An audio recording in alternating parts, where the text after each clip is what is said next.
Hi everybody, welcome to Gunpla TV. Hey guys. Brought to you by HobbyLink Japan, episode 151. 151. That's right, I hope everybody enjoyed our 150 special. Yeah, episode 150. Head exploding goodness. Yes. Lots of little skits here and there. We're going to continue with some stuff that we talked about in episode actually, 150. Talking about that, we will talk a bit about the anime at the end of the show. Yeah, episode 2. Episode 2. And Zssa, did you hear about the new Battroid? The Battroid. Battroid. Yeah, the lacrosse thing. Yeah. Well, yeah, it's the VF1S Strike Valkyrie Battroid, the Hikaru Ichijyo version. Hikaru Ichijyo, yeah.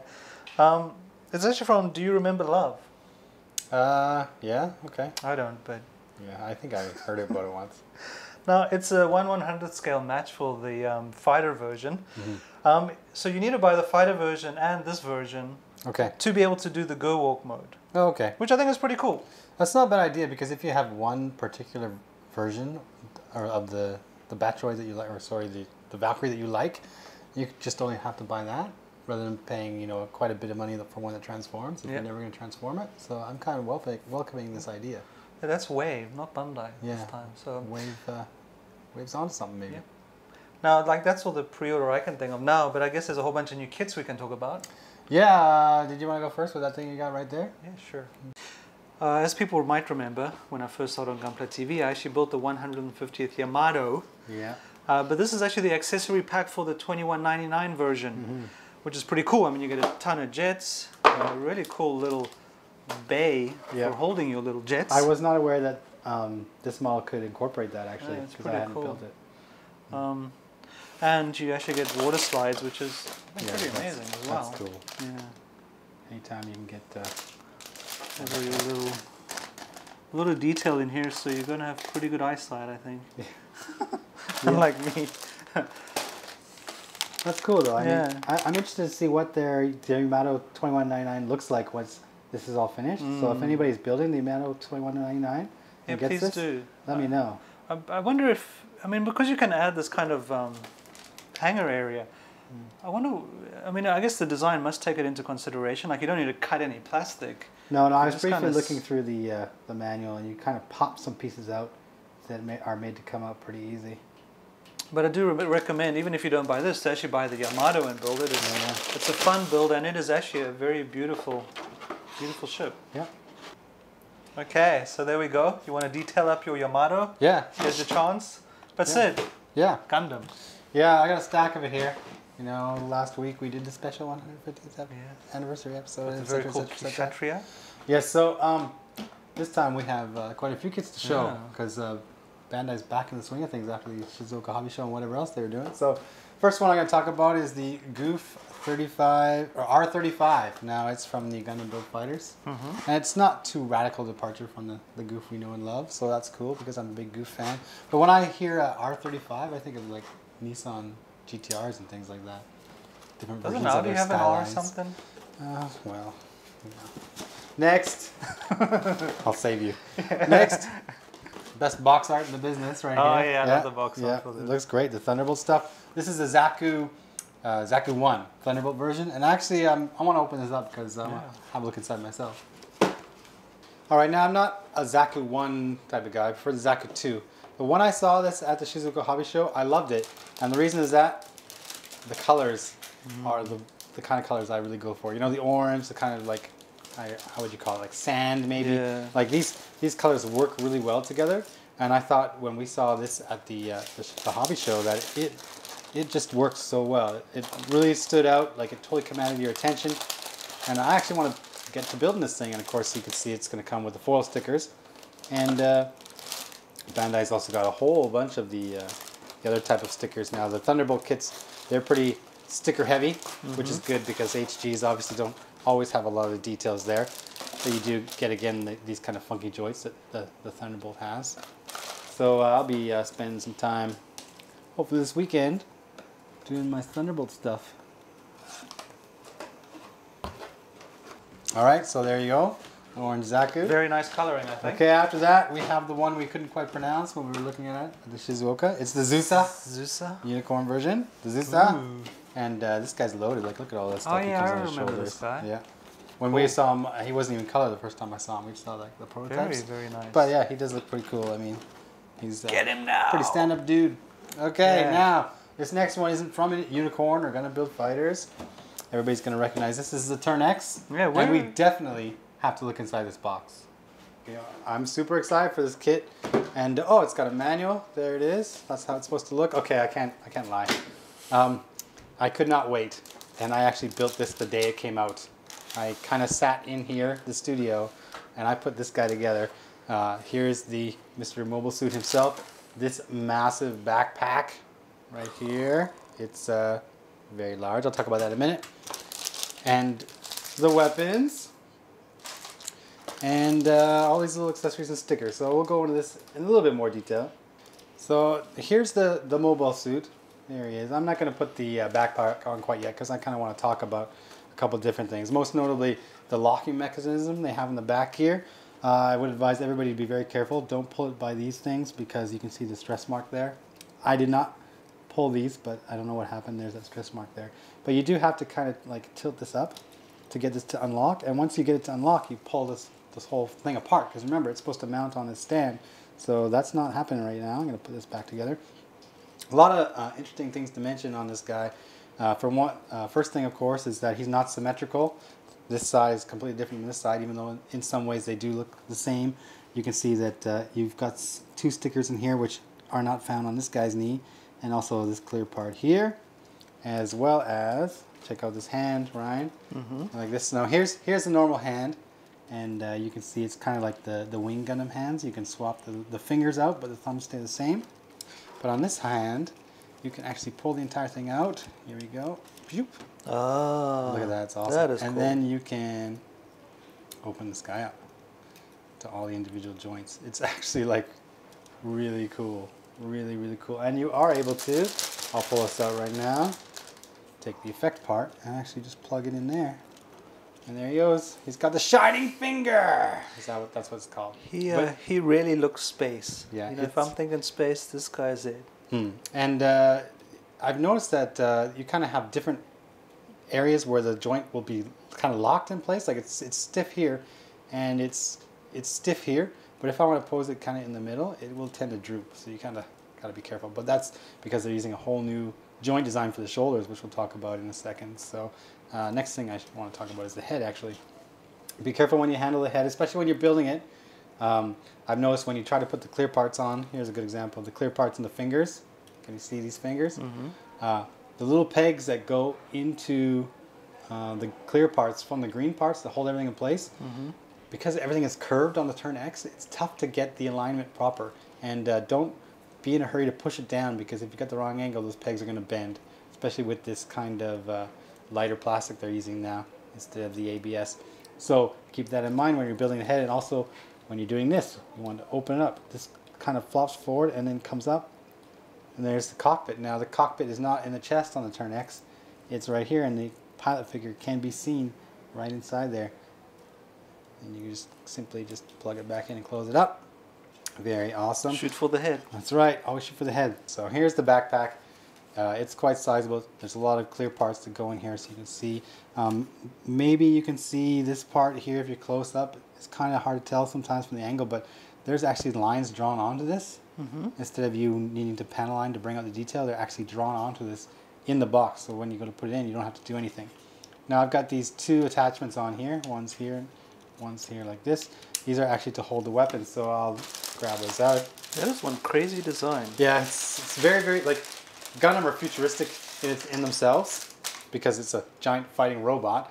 But even for Gundam, these are pretty futuristic. It's like Picasso got hold of sci-fi. Maybe.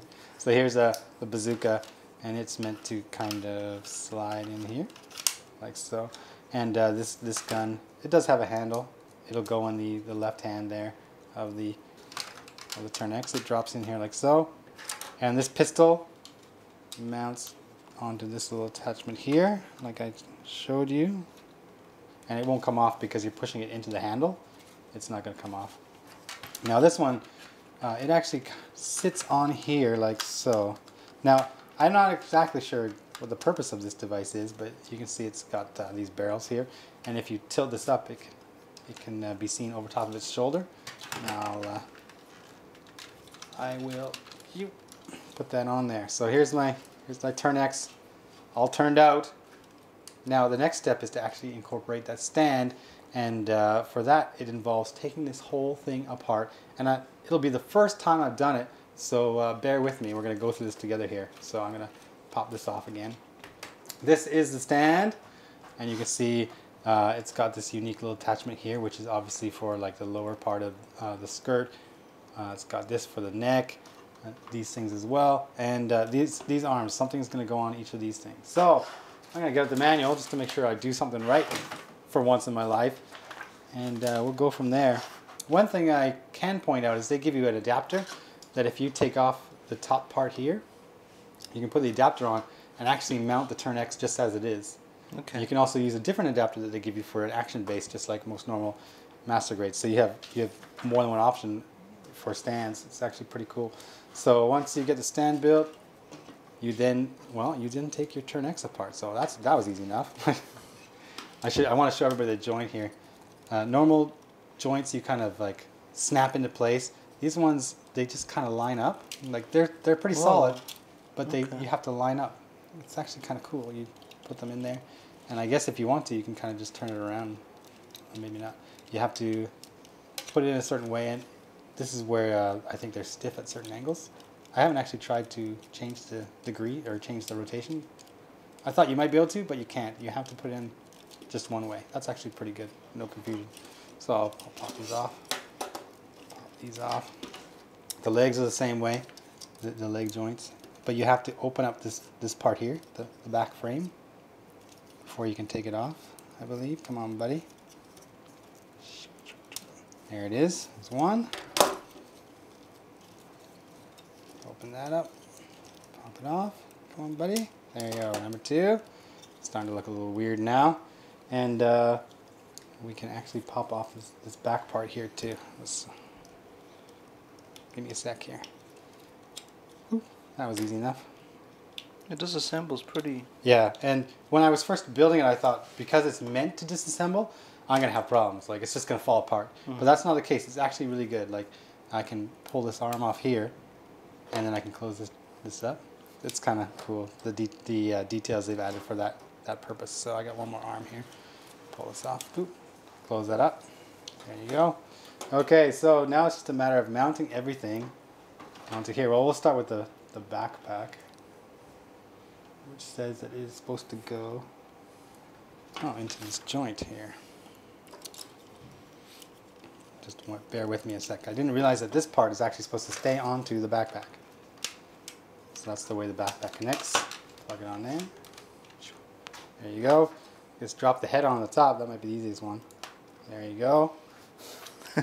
This is funky. This is funky. Is there a reason? I think it's one kind of is like specific type of attack, but I'm not sure. Like I haven't seen it in action, so I'm not sure exactly what the purpose of the whole thing is. I'm sure someone will enlighten us. Oh yeah, or I will get off my butt one day and actually try to watch it. But Unicorn first? Exactly. I actually want to watch after Unicorn. I want to watch go back and watch Victory. I want to go back and check out a couple of the other ones I haven't seen. Come on. Now, of course, all these arms are adjustable. You can take them off and swap them around, similar to what you could do with the fin funnels on the Hainu, or not the Hainu, the new. You could swap things around and or move arms and have the fin funnels in whatever position you wanted. Here is how the leg is supposed to be in position when you mount it on here. It's like Iron Man. Yeah, maybe. Oh, you haven't watched it yet, Yeah, sorry, I haven't watched Iron Man. I have a strict no comic book movie guy. It's my policy. Okay, here we go. He's on the stand. Now it's not toppling. It's really, really strong. And it's kind of cool. It's kind of cool. I wasn't pushing on very hard because I wasn't sure if it was supposed to go click or not, but there you go. There's the Turn X. He's all turned out. He's ready to explode, or he has already exploded. But I think it looks kind of cool. Okay, this next segment here, we kind of started last time. And Some people liked it, some people didn't. Some people thought it was cool to talk about the anime, and some people were like, "What the hell are you doing? Filming you guys staring at an iPad." And someone said it's like watching you guys watch porn or something. Yeah, well, that'd probably be more interesting. But like, I gotta be honest. Like, when I kind of came up with this idea that we could like film us watching this, I was just trolling. Like, I was just trolling you guys. When you think about, especially in Japan here, it's almost like they're teasing you or just playing practical jokes on you. Like, you want to watch a television show, so you watch a group of celebrities watch the subject of the television show, and you're actually watching. Are you watching that? Or are you watching this? And it's well, the trolling was so annoying. Us watching the video. We wanted to talk about the anime. Yes, of course. Which wasn't the trolling part.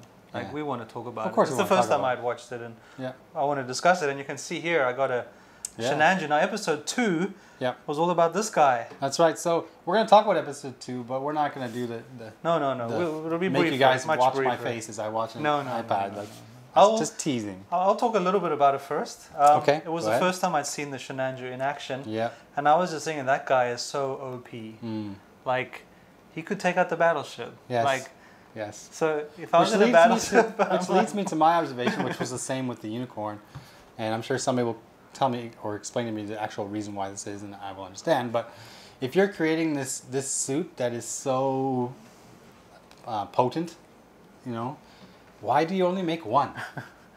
Like, if you had like a squadron of them, wouldn't you have no problem with your enemy at that point? Oh no, maybe this needs to be cleared up for me. I thought they connected with their machine in some magical way. Oh, well, I mean, I know Banneger does because his father programmed him in to be the pilot of that one, but I'm not sure how it works with Mr. Full Frontal, aka Char Aznable, aka the Red Comet. With the kid, like, a lot of chatting. You know, episode 2 is really where I really got into it. Like, episode 1, you have no character development really. You're there because you know it's going to be about Gundam, which is a mobile suit. So you're waiting for this stuff to happen, and it happens at the end of episode 1 when the Unicorn comes out, and by then you've only got like a hint of Banneger and Aubrey and those people. But in the middle, right in the middle of episode 2, where you're learning about the box and the key to the box and the whole reason for the Unicorn Gundam existing, all this stuff. The dialogue in there is actually like really, really, really good. There's some, you know, over dramatic parts, mostly by the young people, but for the most part, the dialogue is really, really good, and then it fits really well between the action you get at the beginning of the episode with the Red Comet and the action you get at the end, where you know, their 3 minutes is up and they have to either, you know, fight or die kind of thing. And I thought it was really, really well done. The tension was good. Like, you actually felt that maybe they would blow up the ship. Yes, I know. Yes. Yeah. And I think at the end of episode 1, like, the reason you want to watch episode 2 is because the Unicorn's out. Like, okay, Gundam time. Let me watch Unicorn 2. And was it the Psycho frame for the first time? Yeah, you saw. No, you saw the Psycho frame at the end. At the end. But episode 2 now, you get a fair amount of Gundam action. So the storyline is now what's become important. And the storyline makes me want to watch episode 3. Like, I really want to find out what's going to happen from here on out. You know, at the end of the episode 2, Aubrey, the princess, the heir to, you know, Zeon, whoever, she gets, I do this too much apparently, she gets released from her prison cell by that pilot. And I mean, what's going to happen there? I got a bit lost. Like, what? You're going to Earth? Why? What? Yeah. What I couldn't understand though is, why can't they hit each other? Why can't with they? Laser weapon, like when they're firing their guns, they just cannot. This is what I've come to understand after watching sci-fi and Gundam for so long. If you watch like action movies with real guns, you can't see the bullets. You just see the effects of the bullets. So therefore, they're traveling really fast. You can't see them. You can't get out of the way. However, in space, apparently, when they're firing these laser beams, which must be just like coated. Well, yeah, I thought light something. Moved at the speed of light. Well, that's why obviously they're not light because you can clearly see them, and they're moving slow enough that you can track their movement and move out of the way. Okay, so they're just—it's just like except stormtroopers. For grunts. Grunts, for some reason, cannot see laser beams. Yeah. You got stormtroopers. They can. You can see their laser beams, but they can't see laser beams coming at them. Maybe colorblind people end up at the lower end of the totem pole. I don't know, but yeah. Yeah. If somebody's firing a laser beam at you, there's a good chance you get out of the way. Especially when the unicorn pulls out that big one, and it actually takes a while to build up and then shoots off. Okay, you know, I'm gonna move. Or when now. the unicorn transforms and like the other guy's just waiting, like, oh, I'll just wait till it's finished before I attack. You gotta watch C where the sword impulse gets together. Everyone just takes a smoke break. That's right. Oh, everyone hold. Well, anyway. Very cool episode. Yeah. We're excited to keep talking about it, but there's something special about this. So. Yes, the reason we're showing that on the show is because we are going to give this away as one of the prizes to the people, the viewers who comment on this episode. So before we talk about what we're going to give away and what I mentioned to give away last week, which was why everybody commented, let's talk about comments and questions that we had. Cool. Let me get set up. Okay. Okay, we've got our piece of paper now. Of course, I'm going to save the best for last, the giveaways. Yeah. And I'm going to ask, I'm going to read out some questions and comments. We had some questions, but we mostly had comments. A lot of them are pretty humorous. 1,000. We had 1,080 comments, which is awesome. On HobbyLink TV and 150 on YouTube, which is People want free stuff, but also like, it's not just, from what I saw, the majority of the comments are actually like, how do you say, they're clever. People put some thought into them instead of just saying, you know, me, although there's a couple of those. And I enjoyed reading them. Like, I must admit, though, even the me's can win. It took me a while. And also a lot of like congrats on 150, which we do appreciate. I do appreciate the love. Yeah. We put a lot of effort into this. Mostly, we do. We do. But most times. But it's always good to know people enjoy what we do. So absolutely. Okay, let me get into this. Okay. Ichijyo. As long as Bandai keeps on making Gunpla, then Sid and Ryan will always accompany us. That is likely to be true, but I don't know if I can go as long as Bandai can. Well, maybe this would be like, you know, we get really old and then we hand on the tradition to our children. To a younger. No, it's like, you know, in there's something called like rakugo in Japanese, which is basically like storytelling. One guy sits on this cushion and tells a story and just has a fan or something just to keep himself cool. But usually no props, no nothing. He's just telling a story by himself, monologuing. And that's like an art form now. And you have to, you usually have to come from like this line of this family that is famous for doing it if you want to get anywhere kind of thing. And then they pass that on to, you know, their offspring who will assume their stage name and then continue on. It's just like kabuki. And we're not at that level yet. So when my child gets old enough and I'm about to reach retirement age, that's right. It's like, I've taught you everything I know. I hate Bandai, Daddy. Right. It's like, I hate model kids. Where were you when I was growing up? Next, Jay-Z Yang. Yeah. The redo of the first episode was pretty entertaining, as bad of an idea that was. Yeah, that was a bad idea. What do you think? Which one? When we did the reboot. Oh yeah. That was us kind of teasing you guys again. I mean, yeah, it was a. It was good to see the warehouse again. Yeah, we wanted to show the warehouse again because that's what we did in the first episode. But also, like I mentioned, I think last time, is like we don't have time to do this big elaborate production like we may have done in the past, storylines and stuff. So we wanted to try and get as many little funny things in there as we could to keep you guys entertained and kind of thank you for watching all these episodes. So that's why we decided on the reboot, because we're lazy and that's what Hollywood does these days. We're not lazy, but yeah, Hollywood it does was these days. Well, yeah. But if I had the budget of Spider-Man, The Expendables 3. Well, I'm a fan of Expendables. Yeah. Is that a reboot? That's not a reboot. No, it's just a sequel to 2 and 1. Next, characters and digits. Congrats to Sid and Ryan for making it this far without strangling each other. Yeah, we're pretty good. Well, the footage that has made it into the 150 episodes does not feature me strangling anybody. The camera before, but you know, that blooper reel that I dug through. No, we're cool. We're cool cucumbers. Yeah. Chaos. When we get in front of the camera, we're all business. All business. Business. Chaos. Congrats on making 150. Sid, are you finding it difficult to give away your old kits? I have unfinished and broken kits that I still couldn't part with. Originally I was like, I really want to keep them. One day I'm going to get around to doing what I want to do with them, and then the pile would just get bigger and bigger, and the next one would come in and I think, yeah, I want to do this with that one. I'm going to have to hold on to this one too. But because I've moved recently, of course, I thought, you know, I just have to make that decision. Boom, done. Cut the cord. Umbilical cord, cut. I can part with these. That was easier said than done. Well, Chaos, I don't think you understand how many kits Sid has. Yeah. But I must say, like, some of the stuff Sid's giving away, especially like the coded Shenanju, like, it's amazing. Yeah, I'm still determined to give pretty much all of them away, but there are times when I'm like trying to pick through the stack of what I want to give out, and I'll look at the box, and I'm like, oh, that was a fun kit, and I'll open it up, and I'll look at the kit, and I'll be like, I'll be torn for a little bit. I would never give away PG, so Sid's a better man than me. Yeah. Next, Stargazer 8128.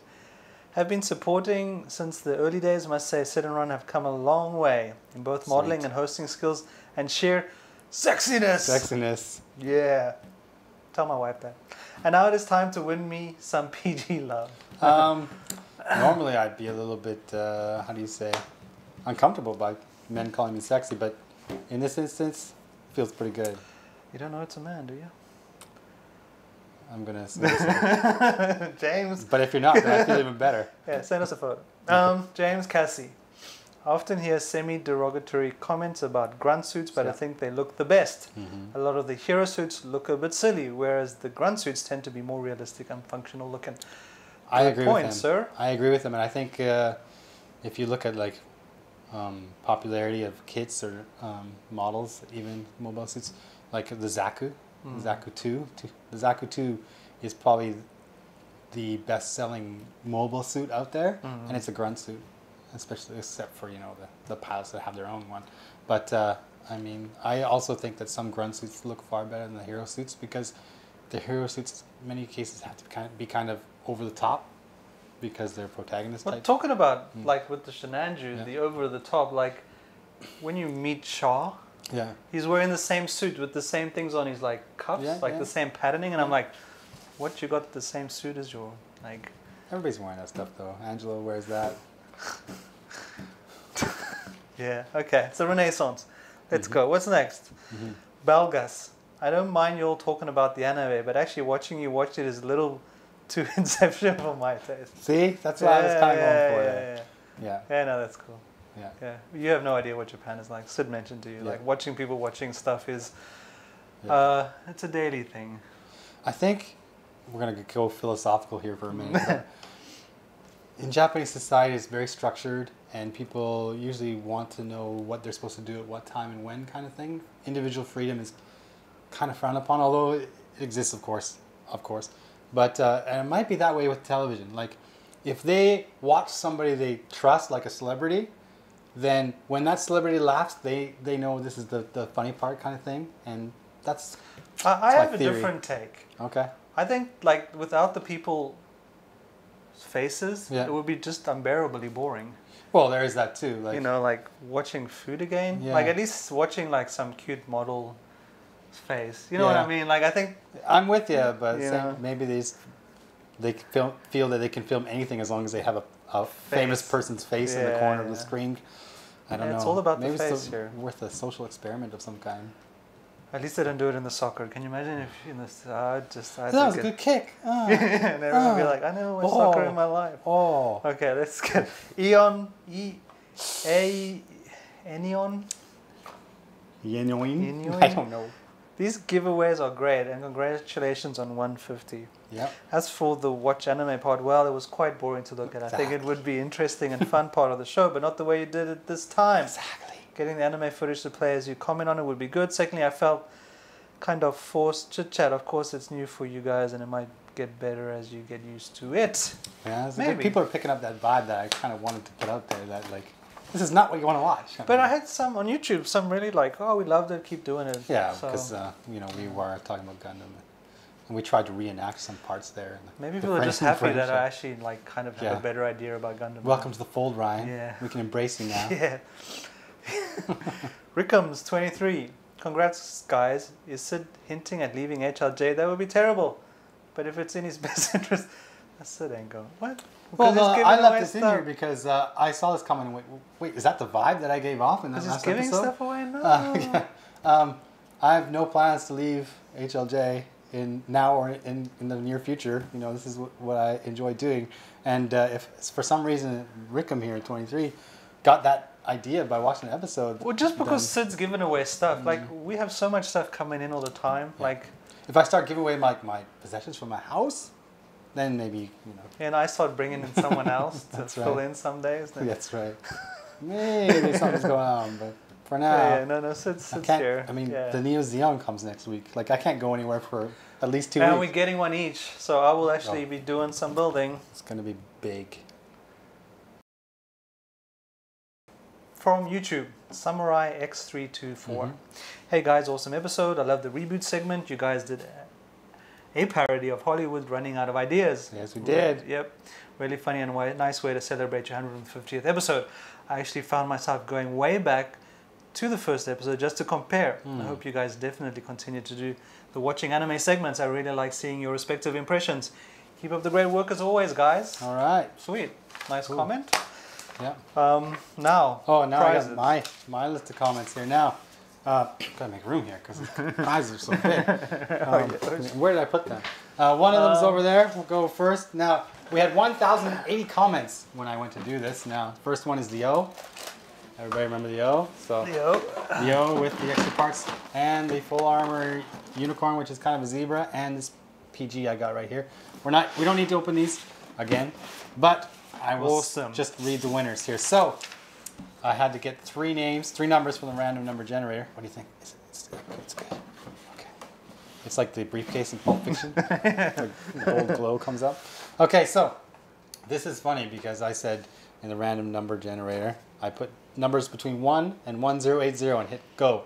And it gave me number 1. Like it actually churned and gave me number 1. So the first comment on the episode was from Sparty Prime 227CO. First, that's CO what company, said, Colorado. First, Yeah. second, first.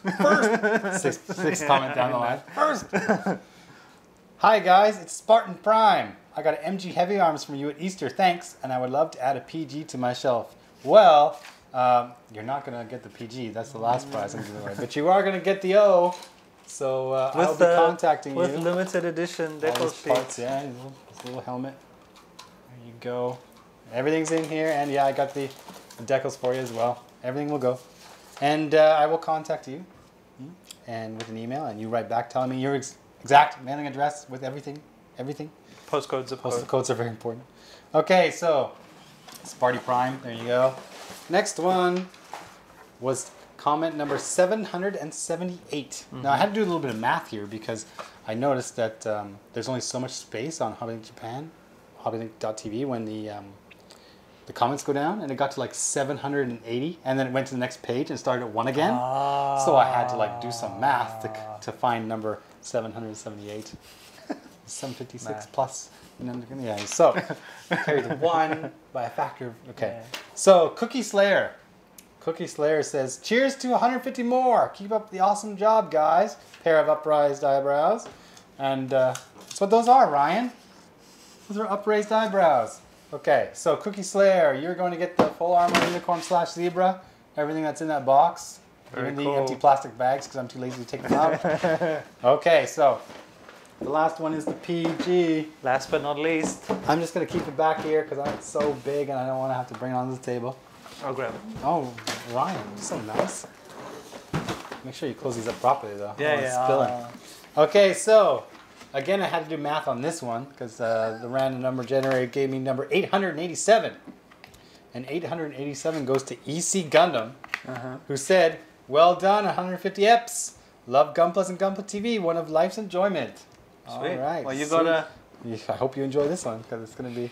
That's a nice giveaway. Yeah, it's you're not gonna be able to find this one again unless you pay a lot of money at some shop in Akihabara or something because it's the 30th anniversary clear edition. So, build it. Tell us what it's like. Make sure to let us know. Now, Ryan, before we go, there's one more thing from episode 150 that we have to bring it back up here. Before you kill yourself, I just want to remind everyone: YouTube, Facebook, Twitter, even. Yeah. HobbyLink TV. Social Fantastic media. places. Yeah. Join us. Well, that was something else, right? Okay, so I said last episode, I said, look what I found in my closet, and there are a bunch of potions that are probably well past their expiry date. Like I think I looked on here to see if there was an expiry date, but I couldn't locate Potions one. Which means it's still good, right? Yeah. I mean, it's in a can, no problem, right? It's in a can. Everything in a can is. At least I have a document of like when it was produced, at least. Don't worry, Sid. If anything goes wrong, we will sue Square Enix. Oh yeah, yeah. Cause Okay. 2008. Okay. Anyway, there's Sephiroth, there's Cloud, and there's Squall. Now, I said which one should I drink, and Cloud, he didn't get any love. He got one. Really? One person said drink the Cloud, and I don't get to drink crazy Cloud. hair. Although I guess because in Final Fantasy VII the big guy Sephiroth, Lactose, Dominoes. I love Sephiroth's theme song. Okay, Sephiroth and Squall is between these two. Now Squall got 3. Yeah. Squall. So 3 votes. 3 votes. People are just like PG, PG, PG, PG, PG, PG, PG, PG, PG. And some people remembered, oh yeah, drink the potion. Yeah, drink the potion. The winner, this is like, I'm going to say, this is like the Osaka mayoral election recently. Tara Hashimoto ran against nobody and still we got 11% of the votes. So, Sephiroth. I have to drink Sephiroth because we had 7. Now, I will step away. move backwards. I remember liking the taste of this, but who knows after some time. Oh yeah, hold on. Let's have That's a what look. I'm going to do first. Let me show them alright. what's inside before I collapse. So, Trading Arts Mini, who did I get? I got Tifa. Tifa Lockhart. Comes with a little stand. If I survive this, I might put her on my desk. I always liked her, especially in Advent Children. Okay, now. Yeah, not bad, not bad. Stand back. I might really regret this. So let me get a couple shots here, okay? So, I'm pretty sure it's not carbonated anymore, but I'm going to do this just in case. Tension builds. Oh, do you hear that? Wow. Maybe something's in Yeah. there. Okay. It definitely smells like the potion. Would you like to smell it, Ryan? Yeah, I'll smell it. Yeah? Mm-hmm. Okay, here we go. I got to savor its bouquet first. Yeah, it smells like. Oh, you know what we forgot chemicals. to do? We forgot to show the kits that we're going to give away. Oh, well, hold on. So hold I'm on. not going to drink this and die Hold yet. on. Okay, I'm not going to drink this and die yet. We almost forgot. I almost forgot, but I looked over, rethinking my life, and I saw them on the table over The there. last So this might be the 30-odd last years thing I flashed do. before Sid's eyes, That's and in right. that flash was the Shenanju. That's right. Okay, so yeah, we're going to give away the Shenanju. We already showed it. This is a titanium finished version. Everything should be in there. We're going to give away the Kshatriya, the SD version. We're on a Gundam UC theme here, if you cannot tell. Yes, Look, there's yes. a little lotto in here as well.